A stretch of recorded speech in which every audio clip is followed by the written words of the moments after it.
Hi. So last night, me and some friends watched Valerian and the City of a Thousand Planets. There's a movie by Luc Besson. The theme for it was movie night, and our theme for last night was ho ho ho les affaires. Um, so we watched The Fifth Element and Valerian. Um, Luc Besson made The Fifth Element one of my favorite movies of all time, which is unfortunate because he is a shitty sex creep. But unfortunate, but not surprising if you've seen Luc Besson's movies. But don't worry, we stole this. So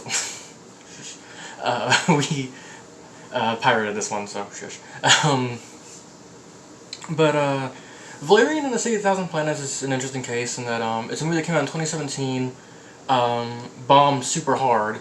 It was a gigantic box office flop, and me and my friends were interested because we wanted to know, did it deserve to bomb? Was it as bad as everyone thought it was or said it was going to be, or whatever? And we had some pretty interesting mixed results in that regard.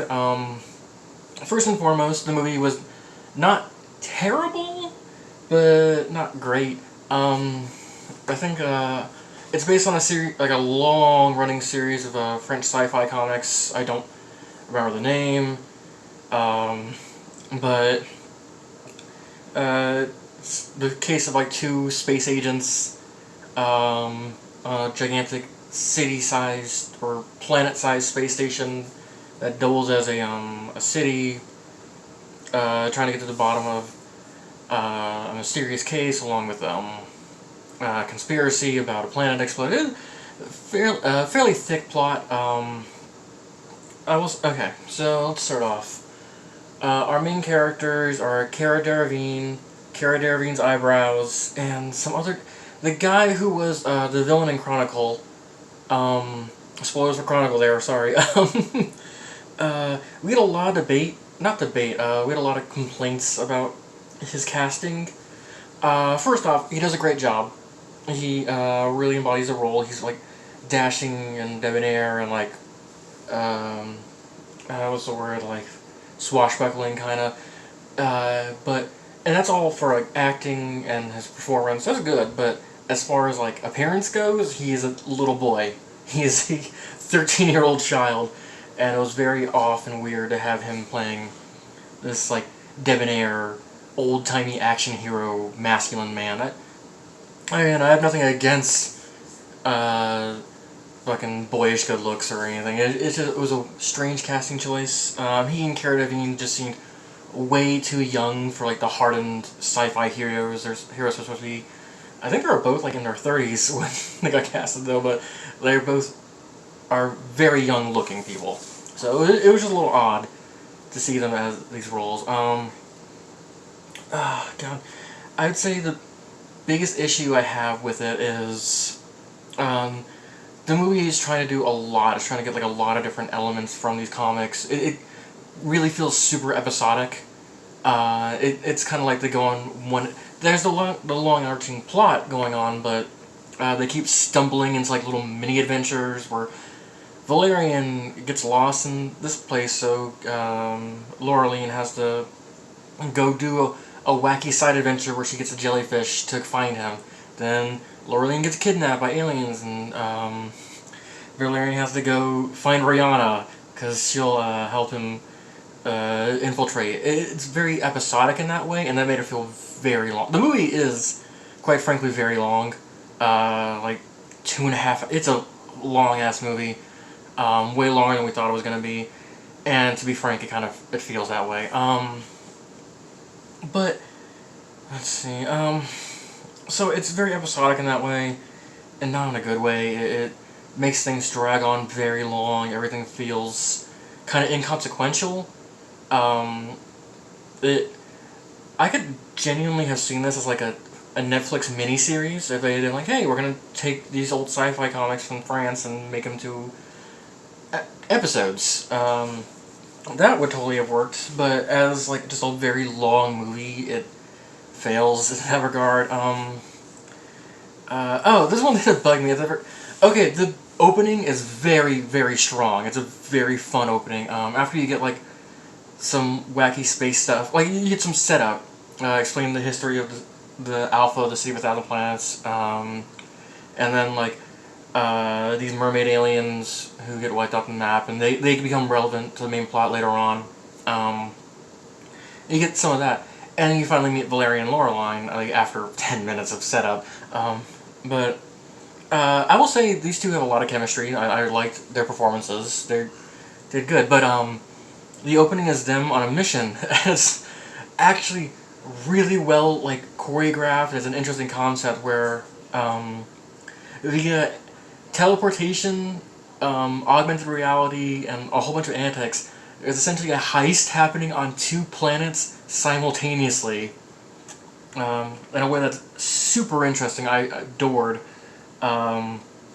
where Valerian is, his body is on one planet, and via like a gauntlet that works like a teleporter, his hand is on another with a gun, and he has to like be conscious of like where both of him and his hand are on both planets. It's super interesting. That was a great concept. Very strong. I love that. My big complaint with that is you get introduced like their team, like a squad that's supposed to be assisting on this mission, and you like them a lot, which is like we all immediately call it, oh, they're all gonna die, and like to show how big this or high the stakes are, they all, of course, they all get fucking murked. Don't make us like them a lot and then kill them, and then have Valerian and Laureline not care at all that they died. They just moved straight on, not even giving a second thought. That was annoying. I get that we're supposed to, and then spoilers for later in the film. There's a bit where Laureline gets kidnapped, so Valerian has to go find a Glamopod, which is a shape-shifting alien, to assist him in infiltrating like an alien palace or whatever. And he meets Rihanna, and there's a whole lot of setup. You get like her whole fucking backstory. That dude that Andrew Bowser's obsessed with, Jolly the Pimp, was there. I got a kick out of that because I'd seen Andrew Bowser talking about it. I was like, oh, it's the guy that Andrew Bowser loves. That was a weird aside. But we get Rihanna, we get her old backstory. She fucking integrates into the team immediately. It's a big fight scene. And the second her narrative utility is done, the second they don't need a shape-shifting alien anymore, she's dead. Sorry. Spoilers, but as soon as she would become inconvenient to the plot, she gets arbitrarily stabbed in the gut at some point we see off screen, or at some point off screen that we never see. And then, yeah. So it's a very disjointed. Again, it would work as a Netflix miniseries. Hell yeah, fucking bring it on. This would actually be a great little collection of episodes. Okay, let's go to aesthetics. It has like like kind of like with The Fifth Element, it has like a kind of retro sci-fi kind of feel. Obviously, because it's from these old French comics.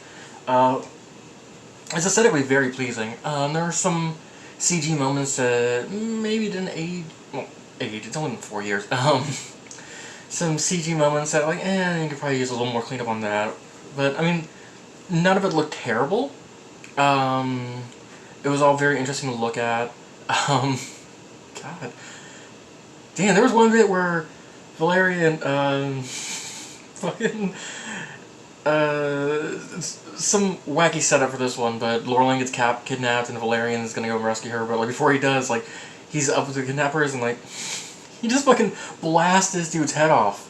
He just fucking annihilates it. He ultra kills this dude in a second. It was hardcore. And I was like, holy shit. That dude's parents forgot about him. Like his face starts disappearing from photos. That's how hard he got killed.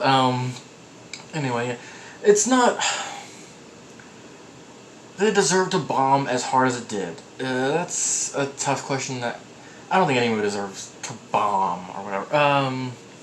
We had this discussion early on. We were really entranced by the heist scene at the beginning. It was so cool, so interesting, so creative. That kind of like really hyped us up. So we were excited to like, oh, maybe this movie's good. This is an embarrassing thing to admit, but me and my friend Mac, we both really fucking love Wild Wild West. Part of it is nostalgia, and part of it is just like, it's just a fun, dumb movie. Wild Wild West is very fun to watch. Everyone and their mother decided to shit on it because, oh, we're all so smart or whatever. It's like sometimes you can just enjoy a dumb movie that's very, very fun. And you don't have to prove how goddamn smart you are all the time. So when that heist scene started happening, it's like, do we have a Wild Wild West situation on our hands where this is a movie that bombed, that everyone said sucked, but it is actually incredibly fun to watch, and actually entertaining. And we were riding that wave for a while. We were having a lot of fun for a bit, but as the real episodic nature of the movie came in, and as like things dragged on, we were like, and we realized how fucking long this movie was. We were like, oh, okay, this actually isn't as fun as it could have been. But I didn't hate it. I didn't like not have fun watching it. Like if I hadn't been watching with people, I probably would have paused and gone to do something and come back later, watch it in chunks like I usually do with things that sort of don't transfer like this. But I don't know if it deserved the bomb as hard as it did. It was... I had fun. Fuck Lupus Hondo. He sucks. But yeah, Valerian Sea of 1,000 Planets, 2.5 out of 5. Didn't hate it.